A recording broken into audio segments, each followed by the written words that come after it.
Hey everyone, my name's Peter. Welcome to my Game Week 10 transfer targets video. I'll take a look at some of the most popular transfers in and out this week and discuss whether they are good or bad moves to be making. As always, please do hit that like button and subscribe if you enjoy the video. Now let's get into it.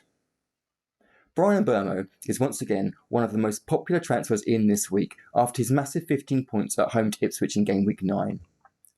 The good fixtures aren't over for Mbeumo yet, but as I've been saying for a while, last week really was the cut-off point for taking full advantage of them. The next 4 games remain decent, but after that they become significantly harder again. Now, Mbeumo is the kind of player who always carries a threat in any game, but after that great home game against Leicester in Week 13, the defences he's coming up against are going to get much tougher. From Game Week 14 to 22, it's all top half teams except Southampton away. Villa, Newcastle, Chelsea, Forest, Brighton, Arsenal, City and Liverpool? Are Brentford winning any of those games? I don't think so. And Mbeumo might still get a couple of goals during that run, and against Southampton, anything could happen. But I'd expect his return to drop massively. He's not an instant must-sell in Game Week 14, but you've got to be looking to offload within a couple of weeks. As an owner, I certainly wouldn't look to sell him until Game Week 14, but the question is he still worth bringing in for the next 4 fixtures? Well, Fulham have proved themselves to be a very competitive team this season. 1.18 expected goals against per 90 minutes isn't far off the likes of Arsenal. Bournemouth aren't a million miles behind them, and Everton have really shown signs of improvement in the last few weeks. Leicester is still a cracking fixture, and all in all, those 4 matches are pretty good for Mbeumo. But I think there are better options out there now. Over the next 4 fixtures, Manchester United on paper have a better run. And will they get that new manager bounce which we see so often? Bruno Fernandes has now gone down in price to 8.2 million, so he's only $500,000 more than Mbeumo at this point. He had a great night in midweek, scoring twice as United thrashed Leicester 5-2, and demonstrating the potential he has for attacking points. But it's his league form I'm going to focus on as to why I like him as an option. His expected goals are 0.3 per 90 minutes, and his expected assists 0.2, but he's been points dodging all season and hasn't scored a single goal yet. Fernandes' returns over the past 2 seasons have consistently matched his expected stats, so at some point you'd expect luck to turn in his favour. He really hasn't had much this season so far. Hitting the woodwork twice, but never the back of the net, is a sure sign of that. In Game Week 9, not only did he send Diogo Dalot through on goal, who then proceeded to miss an open goal after rounding the keeper, he also set up Garnacho, who crashed an effort off the bar. It could so easily have been 2 assists, but that's the way it's been going for Fernandes this season.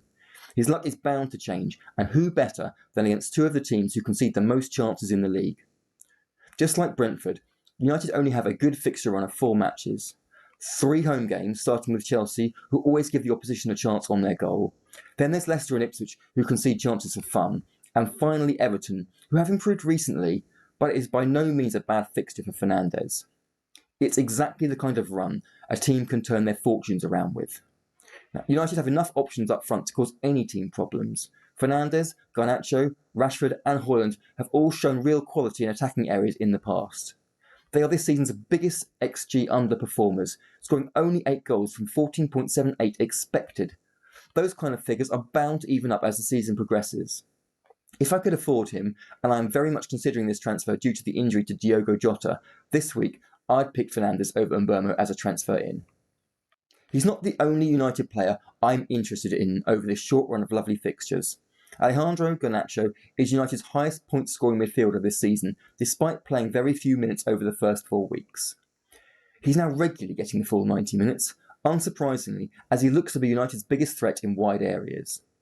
With 2 goals and 1 assist in the league so far, coming from expected goals of 0.46 per 90 minutes and expected assists of 0.07, which are better stats than Fernandes, he's starting to look like the player who finished last season so well. And at only 6.3 million, having also dropped 0.2 since the start of the season, he's a pretty cheap option who could score very well over the next 4 matches. He doesn't have penalties, hence why I prefer Fernandes, but for the saving of 2 million, he's also someone I'd really consider if I wanted to double up on United for the next few weeks. My last recommendation for United is Rasmus Højlund.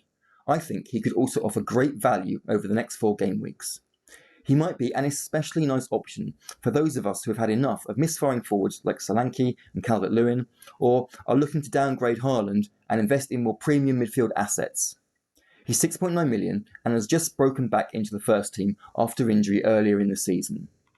Starting the last 3 matches and playing the full 90 minutes for the first time in game week 9, he's going to get a lot of game time now.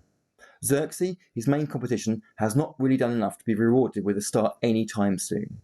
He got his first goal in game week 8 against Brentford with a very well taken dink over the keeper, and we know from last season he can be a good finisher when he's on top of his game, after 10 goals from 25 starts. It could be just the right time to go for him.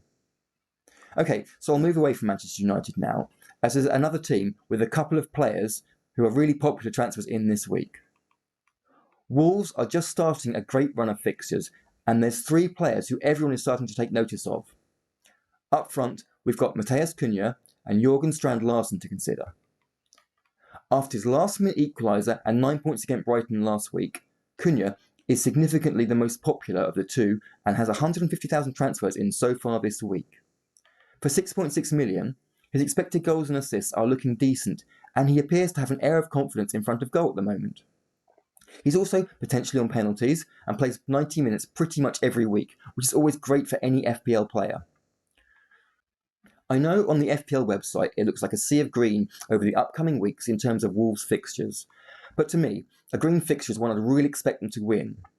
Now, most of these games are good fixtures that Wolves can win, but looking at the next 6 matches, it's only Southampton I feel confident they actually will. Palace have won their last 2 matches against Spurs in the league and Villa in the Cup, and they will also be expecting to get a result against Wolves now. Fulham are having a great season and will be confident of taking all 3 points against Wolves. Bournemouth have looked great at home, but have struggled away, so Wolves might look at that game as one they have a real chance of winning. Everton have been looking much stronger recently, especially in defence, and a trip to Goodison isn't easy for Wolves. Then it's West Ham, who have won their last 2 home matches against Ipswich and Man United, and will also be expecting to win this one. So, are Wolves going to get a load of points here? I'm not convinced. On the plus side, they are an attacking team who do look capable of scoring in most games, and Cunha is their main threat. 3 goals in his last 5 matches, despite Wolves not winning any, is a good record. If he can grab another 3 to 4 in his next 6 games, then that's a good return for 6.6 million. Strand Larsen is the cheaper alternative in the Wolves front line at only 5.5 million. Instantly, you can see his expected goals and assists this season don't match up to Cunha's, and he's more at risk of being taken off when Wolves make early substitutions. He's only 1 goal behind Cunha this season though, and if the saving of 1.1 million means he fits into your team's structure more easily, then he still represents good value. I prefer Cunha, if you can get him, but I still like Strand Larsen as an option. If you're looking to get either of them in this week, that's perfectly fine. If you have other more pressing transfers to make ahead of game week 10, it's also fine to wait a week to bring them in. Palace is a nice fixture, but it's not amazing. Don't wait beyond game week 11 though.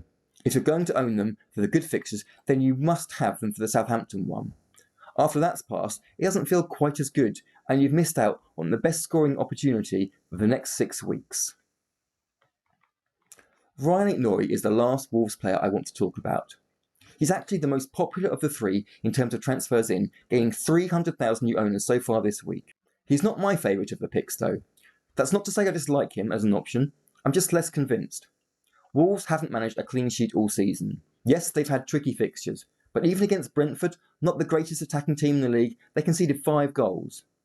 They're an attacking team, and they seem to accept conceding chances as part of the way they play. I wouldn't be surprised if they manage to get a clean sheet or 2 over the next 6 games. They're not facing high-scoring teams themselves, but I'm not expecting them to. That means you're kind of relying on attacking returns from Aït-Nouri if he's going to do well in your FPL teams. So far this season, he's been brilliant at that. 3 goals is the most of any defender out there, and 2 assists is excellent to go with it. But has he perhaps been a little fortunate? His expected stats are decent for a defender, but you wouldn't expect the kind of returns he's been getting, overperforming on both goals and assists. His 3 goals have actually come from only 4 shots. Great when it happens, but that kind of form doesn't last. That's not to say he can't do well in the next 6 games or more. He'll probably get more chances than he has done recently. It's likely he just won't take as many of them though. The numbers do tend to even themselves out. I don't think this makes him a bad option. I'm just not as excited about him as some people seem to be. I can see him doing pretty well, but I don't think he's suddenly this must-have player. The last player I want to talk about this week is Chris Wood. He's having an exceptional season. Selling him for Solanke before game week 7 has been by far my worst transfer this year. 28 points in his last 3 weeks after scoring 4 goals in those 3 games makes him the highest scoring player in the FPL over that time. It did help that Ian Henderson allowed his effort against Crystal Palace into the net when he really should have done better, and Leicester absolutely gifted him a goal after a terrible header from Wout Faes. But he's also looked clinical at times, in the form of his life perhaps. And Forest, they do play to his strengths as well. They like crossing the ball into the box, and he thrives on headed chances. But there's 2 reasons I don't like the Wood transfer in this week. Firstly, he was taken off near the end of the match against Leicester last week with a knock. The prognosis is he's pretty likely to play this week, but it's not an absolute certainty. More importantly, it's the fixture swing which is starting to happen to Forest that I really don't like. West Ham this week is a nice fixture, and Ipswich in game week 13 is about as good as it gets, but look at the others. Arsenal and Manchester City away in the next 5 weeks. Forest can compete against these teams this season, but they aren't going to go there and score a load of goals. Newcastle at home isn't easy, neither Manchester United away in week 15. This isn't an opportune time to buy him. There are better options out there right now, like the Wolves strikers we talked about, Rasmus Højlund, or Raul Jimenez of Fulham. It's not a move I'd make this week. That's all for now. I hope you found the video useful, and as always, please hit that like button and subscribe if you enjoyed it. See you for the next one.